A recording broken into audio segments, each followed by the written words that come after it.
গল্পকথনে আপনাদের আমন্ত্রণ। পড়ছি হুমায়ূন আহমেদের আজ দুপুরে তোমার নিমন্ত্রণ। আজ থাকছে দ্বিতীয় পর্ব। পঙ্গু হামিদ। পঙ্গু হামিদের বয়স ৬০-এর কাছাকাছি। চামড়া ঝুলে গেলেও শক্ত সামর্থ্য। এখনও ঝুনা নারিকেলের খোসা মুহূর্তের মধ্যে খুলে ফেলতে পারে। গত কোরবানির সময় সে গরুর শিনা দাঁত দিয়ে চিবিয়ে খেয়েছে, তেমন অসুবিধা হয়নি। তার একটাই অসুবিধা, সে হাঁটাচলা করতে পারে না। এক জায়গা থেকে আরেক জায়গায় হুইল চেয়ারে করে যেতে হয়। হুইল চেয়ারটা ২ বছর আগের, তবে এখনও নতুন। প্রতিদিন হামিদের ছেলের বউ ঝাড়পোছ করে, কাউকে হাত দিতে দেয় না। অনেকেই দেখতে আসে, আগ্রহ নিয়ে বলে, সাইকেল চেয়ারটা একটু দেখাও, চলে কেমনে, মেশিন আছে? হামিদের ছেলের বউ মর্জিনা অহংকারী গলায় বলে, মেশিন নাই, হাতে চলে। আচানক জিনিস বানাইছে গো, কোমর ভেঙা পইরা থাকলেও অসুবিধা নাই, সাইকেল চেয়ারা কইরা ঘুরবা। জিনিসটার দাম কত? দাম কত জানি না, চেয়ারম্যান সাহেব সরকার থেকে বন্দোবস্ত কইরা দিছেন, সাথে খোরাকির টাকাও পাইছেন, কত জানি না। মর্জিনা জানে না কথাটা ঠিক না। খোরাকির টাকা মাসে ১০০ করে পাওয়া যায়। প্রতি ৩ মাস পরে পরে চেয়ারম্যান সাহেবের খাতায় টিপসই করে টাকা আনতে হয়। এলাকার চেয়ারম্যান হাজী শামসুদ্দিন চৌধুরী লোক ভালো। কৌশলের কাজকর্ম তার মতো কেউ জানে না। সে ছাড়া অন্য কেউ হামিদের জন্য হুইলচেয়ারের ব্যবস্থা করতে পারত না। ৩০ বছর আগে মুক্তিযুদ্ধ হয়েছে, আর চেয়ার এসেছে ১৭ মাস আগে। হামিদ মুক্তিযুদ্ধে আহত হয় নাই। সে ২ বছর আগে কোমর ভেঙেছে কাঁঠাল পাড়তে গিয়ে পিছলে পড়ে। চেয়ারম্যান হাজী শামসুদ্দিন চৌধুরী ৩ জায়গায় চিঠি লিখেছেন: মুক্তিযুদ্ধ বিষয়ক মন্ত্রণালয়, মুক্তিযোদ্ধা কল্যাণ পরিষদ, দেশ নামের এক এনজিও। তিনি লিখেছেন, যাদের জন্য আজ স্বাধীনতার লাল সূর্য উদিত হয়েছে, ছোড়ান্তর গ্রামের হামিদ তাদের একজন। আজ হামিদের পরিচয় পঙ্গু। কোমর ভেঙে সে বিছানায় শুয়ে আছে ৩ বছর। ২৬শে মার্চ স্বাধীনতা দিবসে সারা জাতি যখন আনন্দ সাগরে ভাসে, তখন হামিদ ভাসে অশ্রু জলে। মুক্তিযোদ্ধার সরকারি তালিকায় তার নাম নেই, কারণ সে নামের পিছনে ছুটে নাই। বিশেষ বিশেষ দিনে যখন অঞ্চলের ছেলেমেয়েরা এসে তাকে কদমবুসি করে গলায় জবা ফুলের মালা পরিয়ে দেয়, তখন সে বলে, আমার মানবজন্ম সার্থক। স্বাধীন দেশে আমরা ছুটাছুটি করে বেড়াবো, আর পাকিস্তানি সেনাবাহিনীর কাছে হায়না হিসেবে পরিচিত মুক্তিযোদ্ধা হামিদ পঙ্গুত্বের অভিশাপ নিয়ে বিছানায় শুয়ে কাঁদবে। এই কি বিচার? চেয়ারম্যান হাজী শামসুদ্দিনের জ্বালাময়ী প্রতিবেদন এবং নানান জায়গায় ছোটাছুটির কারণে দেশ এনজিওর একটা হুইল চেয়ার ব্যবস্থা করেছে, সঙ্গে এককালীন ১০,০০০ টাকা। হাজী শামসুদ্দিন হুইল চেয়ারটা দিয়েছেন, টাকাটা রেখে দিয়েছেন। তিনি হামিদকে বলেছেন, হুইল চেয়ারের সঙ্গে লোক দেখানো কিছু টাকাও দিয়েছে, সেই টাকা আর তোমাকে দিলাম না। হুইল চেয়ার রিলিজ করতে এর চেয়ে বেশি টাকা নিজের পকেট থেকে গেছে, বুঝেছ? বিনয়ে গলে গিয়ে হামিদ বলেছি, বুঝেছি স্যার। হাজী সাহেব দীর্ঘ নিঃশ্বাস ফেলে বলেছেন, পাবলিকের সেবা করতে গিয়ে নিজে হচ্ছি পথের ফকির। এটা কবালের লিখন ছাড়া আর কিছু না। যাই হোক, চেষ্টায় আছি তোমার জন্য বয়স্ক ভাতার ব্যবস্থা যাতে করা যায়। মাসে ২০০ টাকা পাবে আজীবন। এর মধ্যেও ভেজাল আছে, কয়েকজনকে টাকা খাওয়াতে হবে। ৪,০০০ টাকা পান খাওয়ার জন্য দিতে হবে। তুমি ২,০০০ টাকা দাও, বাকিটা আমি নিজের পকেট থেকে ম্যানেজ করব। পারবা না? পারবো চেয়ারম্যান সাহেব। তোমাদের জন্য দেশ স্বাধীন হয়েছে, এখন আমরা যদি কিছু না করি সেটা হবে জাতির প্রতি বেইমানি। এই ধরনের কথাবার্তা শুরু হলে চেয়ারম্যান সাহেব দীর্ঘ বক্তৃতা দেন। আশেপাশে শ্রোতা থাকলে বক্তৃতা থামতেই চায় না। তখন হামিদ বড় অস্বস্তি বোধ করে, কারণ সে কোনোদিনই মুক্তিযুদ্ধ করে নাই। এর চেয়ে ভয়ঙ্কর কথা, সে নাম লিখিয়েছিল রাজাকারে। তাদের কমান্ডার নাম ছিল সিদ্দিক কমান্ডার। সিদ্দিক কমান্ডার ঠান্ডা মাথায় মানুষ জবে করত এবং বলতো, মানুষ জবে করার সময় খবরদার কেউ বিসমিল্লা বলবা না, শুধু বলবা আল্লাহু আকবার। যুদ্ধে যাবার সময়ও বিসমিল্লা বলে যাওয়া যায় না, তখনও বলতে হয় আল্লাহু আকবার। আবার ওষুধ খাওয়ার সময়ও বিসমিল্লা বলা যাবে না, বলতে হবে আল্লাহ শাফি। বুঝেছে সবাই? বুঝতে পারলে বুলন্দ আওয়াজে বলো, ইয়েস কমান্ডার। তারা সবাই উঁচু গলায় বলতো, ইয়েস কমান্ডার। হামিদ যে রাজাকার দলে ছিল এটা তার অঞ্চলের কেউ জানে না। সংগ্রামের সময় সে ধান কাটার কাজ নিয়ে সিলেটের হাওর অঞ্চলে ছিল। সংগ্রাম শুরু হবার পর গাড়ি নৌকা সব বন্ধ। সে আটকা পড়ে, হাতে নাই পয়সা।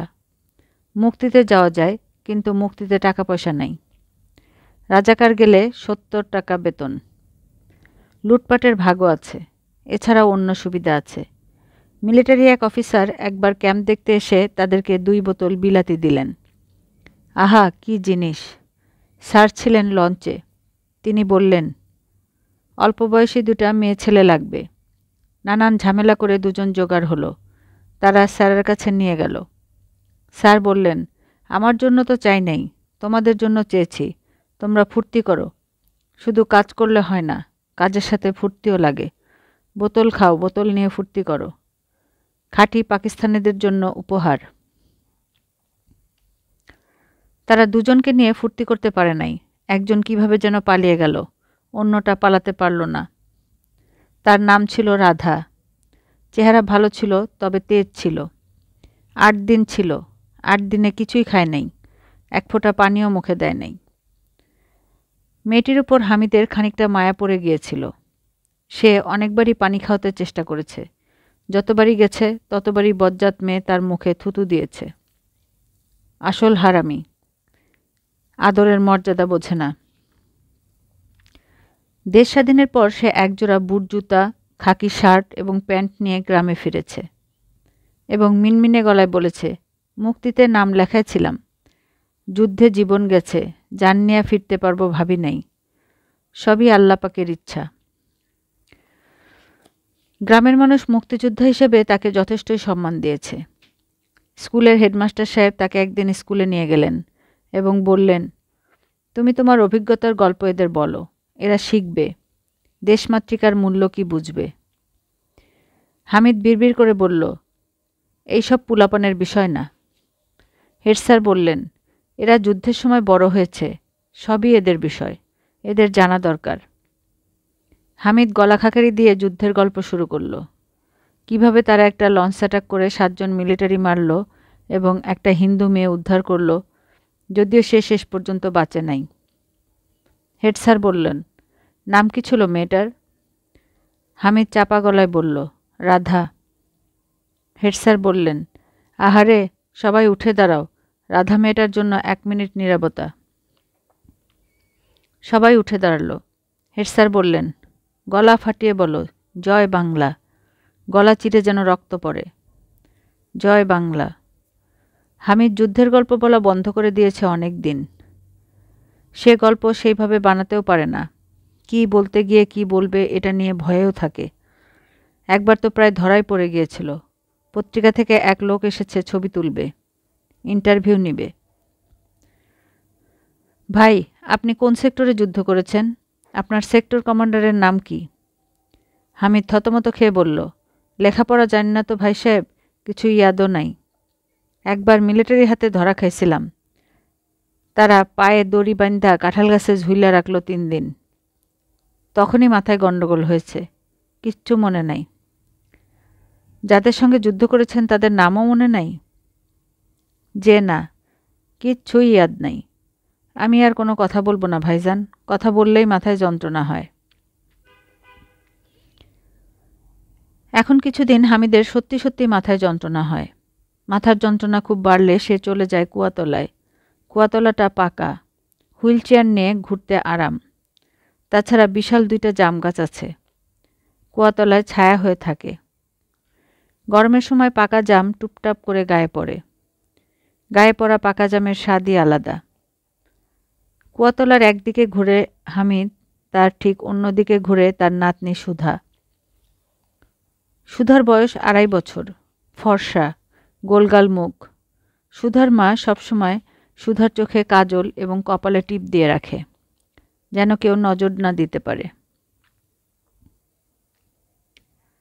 সুধা আপন মনে রান্নাবাটি খেলে, বিড়বিড় করে হাত নেড়ে কথা বলে, হাসে।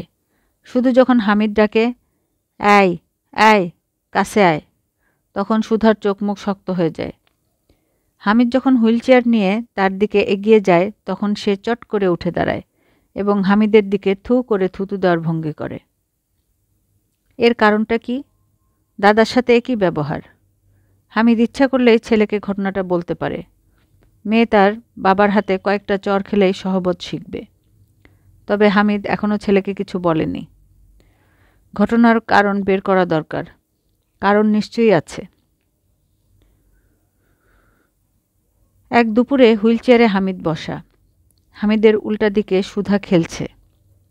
দুজনের মাঝখানে কুয়া বলে তাকে দেখা যাচ্ছে না, তবে তার গলা শোনা যাচ্ছে।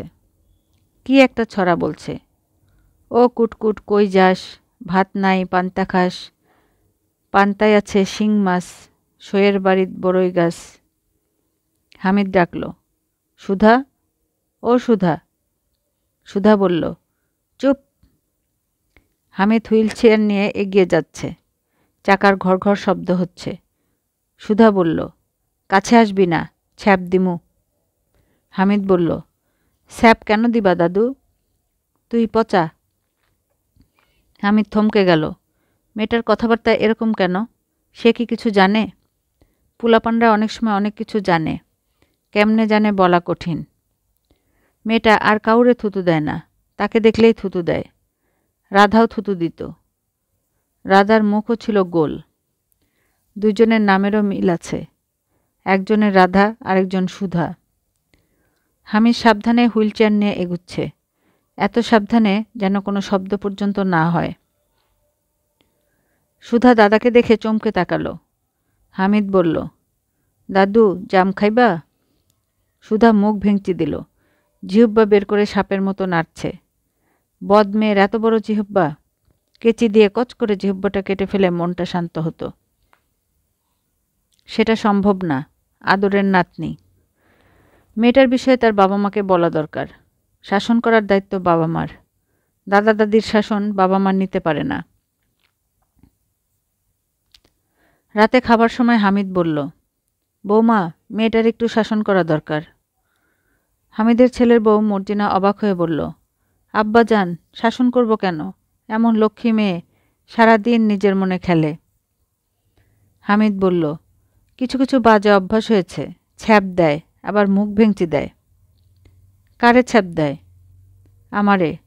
বলেন কি? ওই সুধা, সুধা, কাছে আয় দেখি, তুই দাদুরে ছ্যাপ দেস?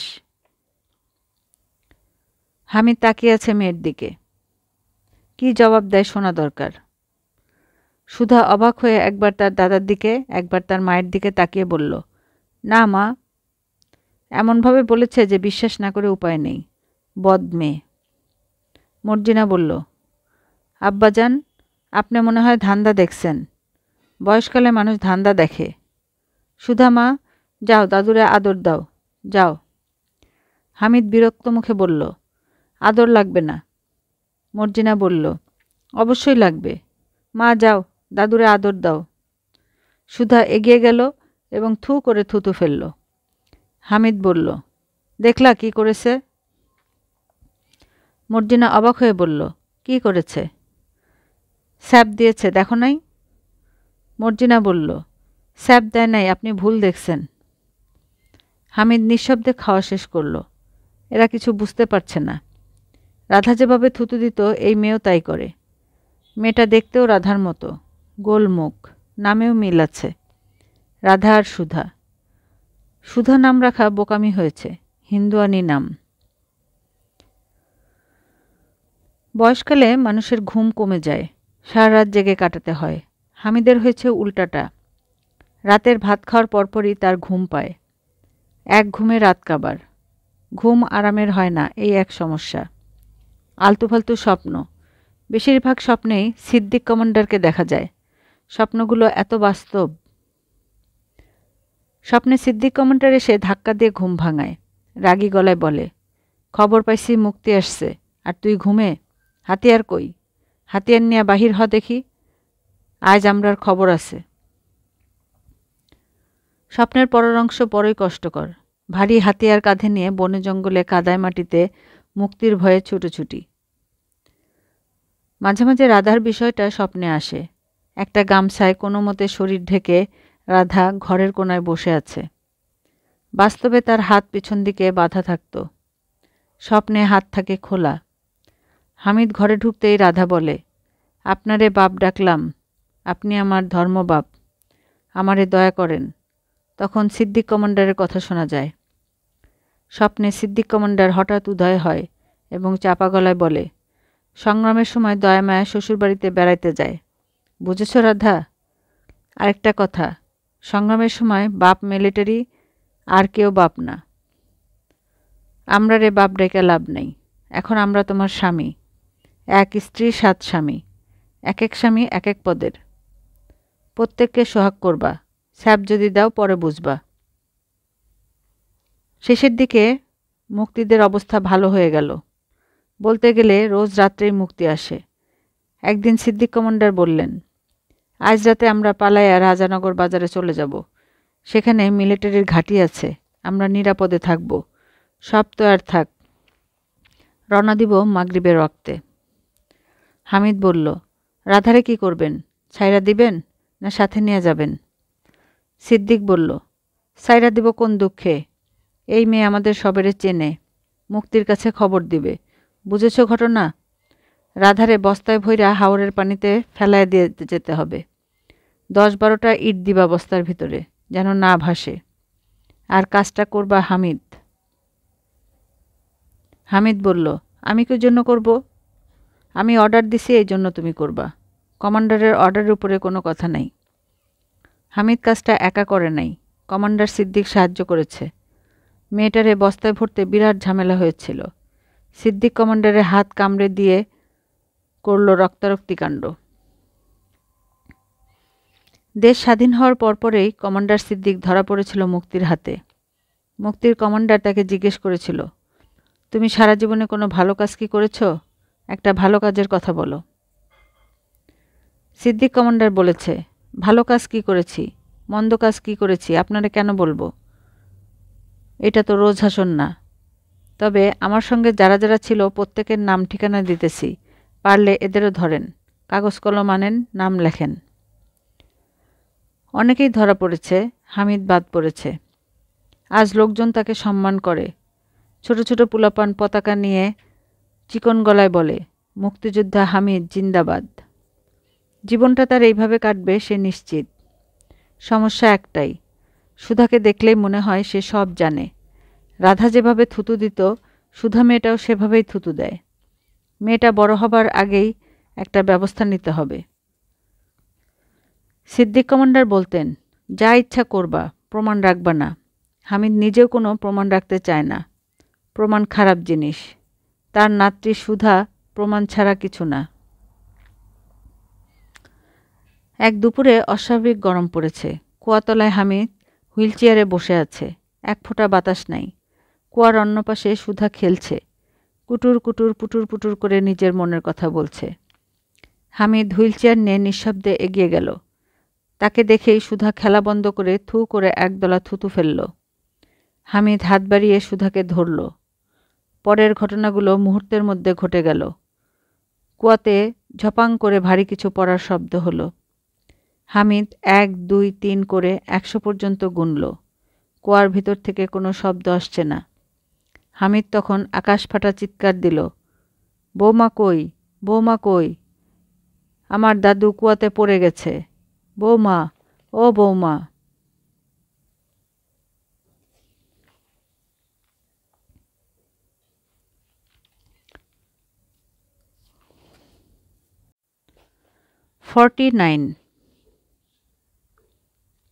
অর্থোপেডিক সার্জন মাসুফ রহমান অবাক হয়ে রোগীর দিকে তাকিয়ে আছেন।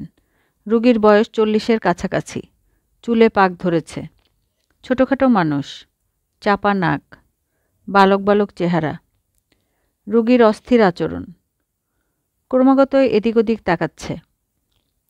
কপালে ঘাম নেই, কিন্তু একটু পরপরই কপালের ঘাম মোছার ভঙ্গি করছে। গলা খাকারি দিচ্ছে। মাসুম রহমান বললেন, আপনার সমস্যাটা আরেকবার বলুন তো।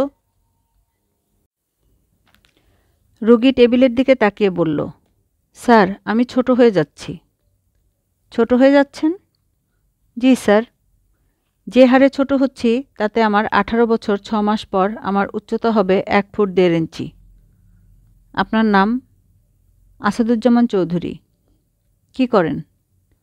স্কুলে শিক্ষকতা করতাম। ক্রমাগত ছোট হচ্ছি, এই টেনশনের কারণে ছাত্র পড়াতে পারছি না। চাকরি ছেড়ে দিয়ে এখন ঘরে বসে আছি। বিয়ে করেছেন? জি। স্ত্রী 5 বছর আগে গত হয়েছেন। একটাই মেয়ে, মেয়েটার বিয়ে দিয়েছি। জামাই পল্লী বিদ্যুতে কাজ করে। ছোট হতে শুরু করলেন কবে? স্ত্রী বিয়োগের পর। খুব শক পেয়েছিলাম। 2 দিন 1 রাত না খেয়েছিলাম। আমার মনে হয় সেই শকে বডি সিস্টেমের কোনো গণ্ডগোল হয়ে গেছে। চা খাবেন? স্যার, আমি চা খাই না। তবে আপনি যখন বলছেন তখন খাবো। স্যার কি আমার কথা বিশ্বাস করছেন? না, বিশ্বাস না করারই কথা। আমি মেডিসিনের এক প্রফেসরকে দেখিয়েছিলাম। উনি সরাসরি বলেছেন, আপনার মানসিক সমস্যা, কোনো একজন সাইকিয়াট্রিস্টকে দেখান। সাইকিয়াট্রিস্ট দেখিয়েছিলেন? জি না। আমার কাছে মনে হয়েছে কোনো একজন অর্থোপেডিক ডাক্তার দেখানো ভালো। তিনি হাড় পরীক্ষা করে সহজেই ধরতে পারবেন সমস্যাটা কী।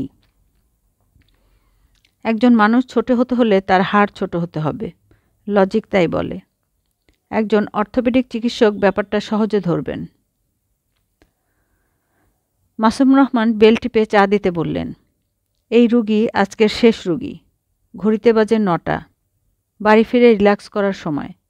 আজ রাতে রেস্টুরেন্টে খাবার পরিকল্পনা ছিল। তার স্ত্রী হেনা টেলিফোন করে পরিকল্পনা বাতিল করেছে। তুমুল ঝড় বৃষ্টি হচ্ছে। ঝড় বৃষ্টিতে বাইরে যেতে তার ইচ্ছে করছে না। ঘরেই বাদলা দিনের খাবার তৈরি হচ্ছে। ভুনা খিচুড়ি, ইলিশ মাছের ডিম, গরুর মাংস। চা চলে এসেছে। আসাদুজ্জামান চায়ে চুমুক দিয়ে বললেন, স্যার, আমি যে ছোট হচ্ছি তার প্রমাণ সঙ্গে করে এনেছি।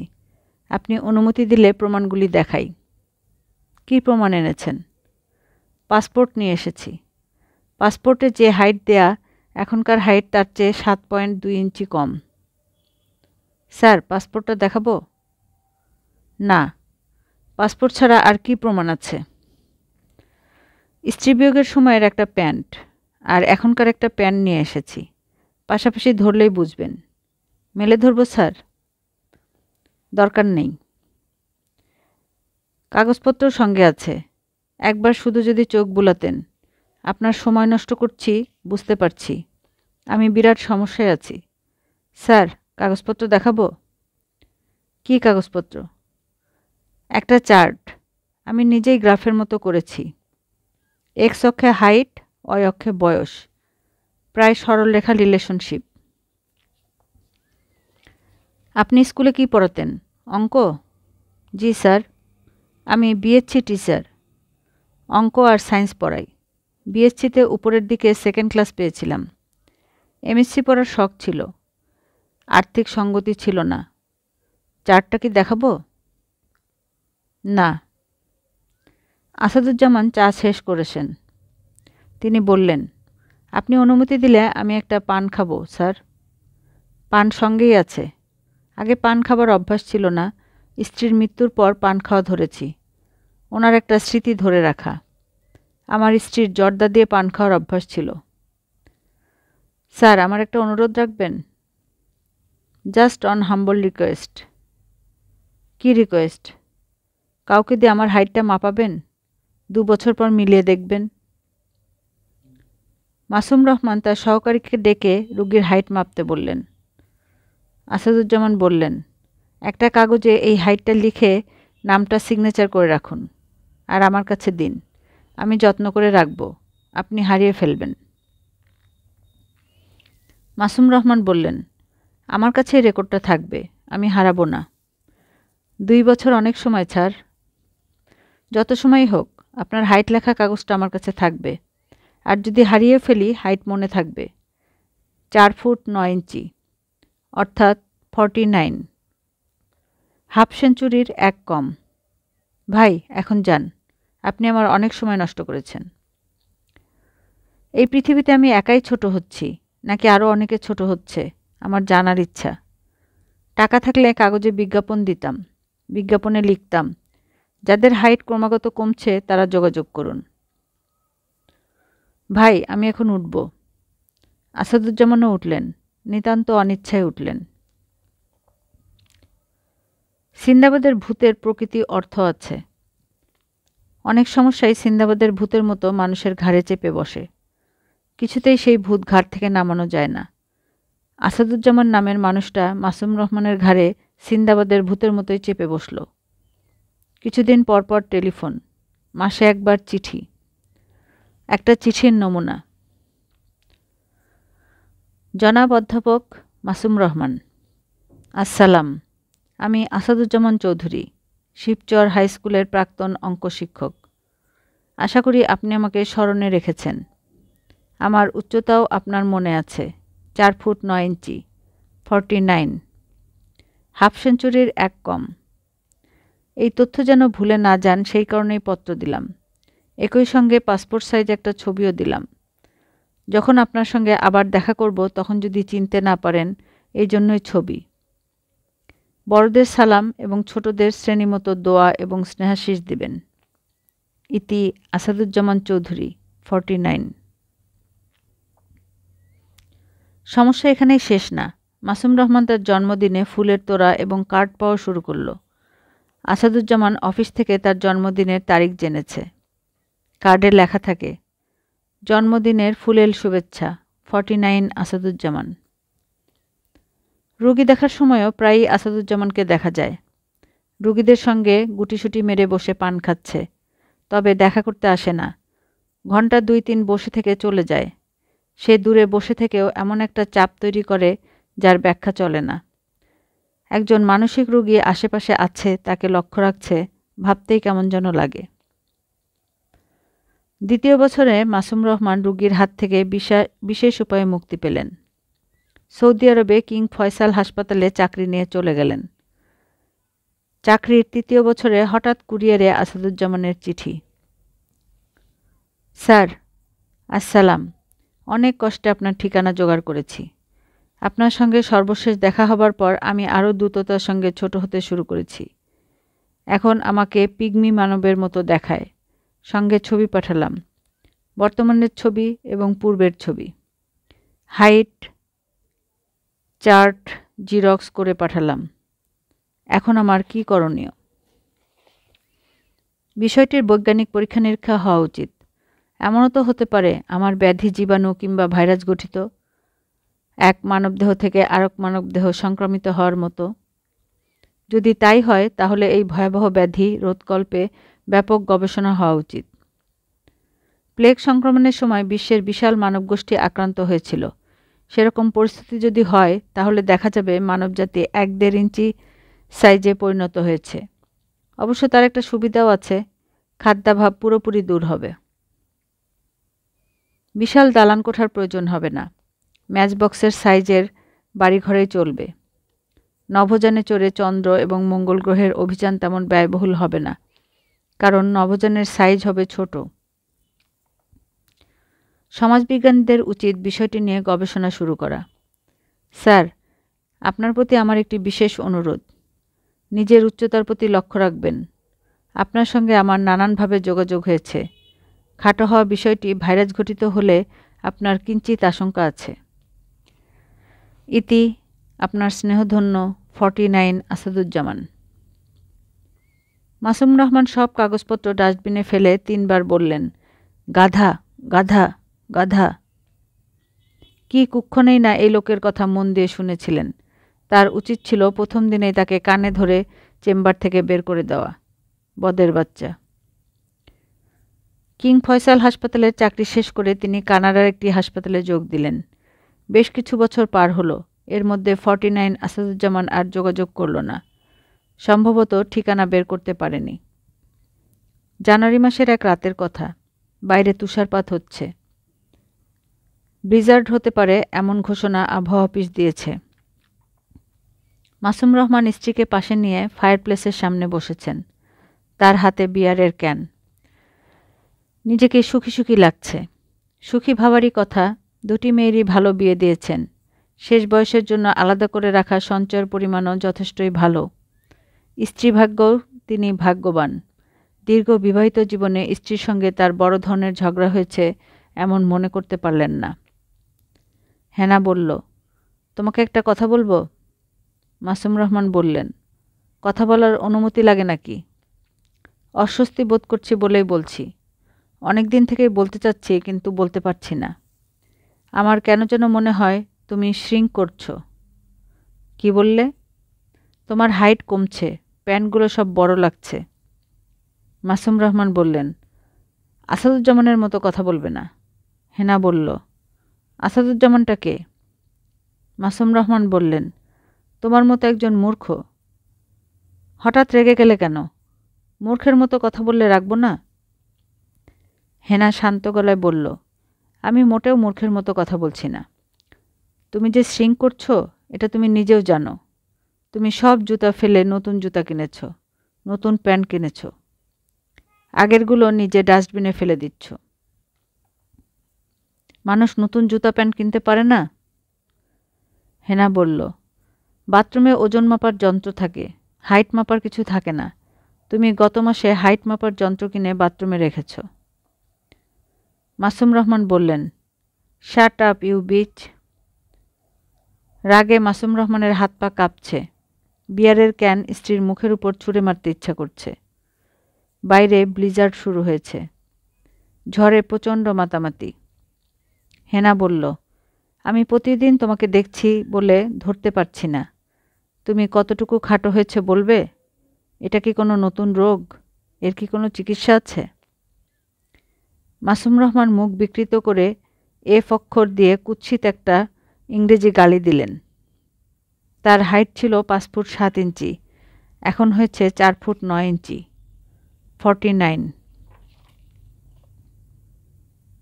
আজকের পর্বের এখানেই সমাপ্তি। গল্প শুনতে ভালো লাগলে সাবস্ক্রাইব করে পাশেই থাকুন আর বেশি বেশি করে শেয়ার করুন যাতে সবাই গল্প শুনতে আগ্রহী হয়। ভালো থাকুন, সুস্থ থাকুন। আল্লাহ হাফেজ।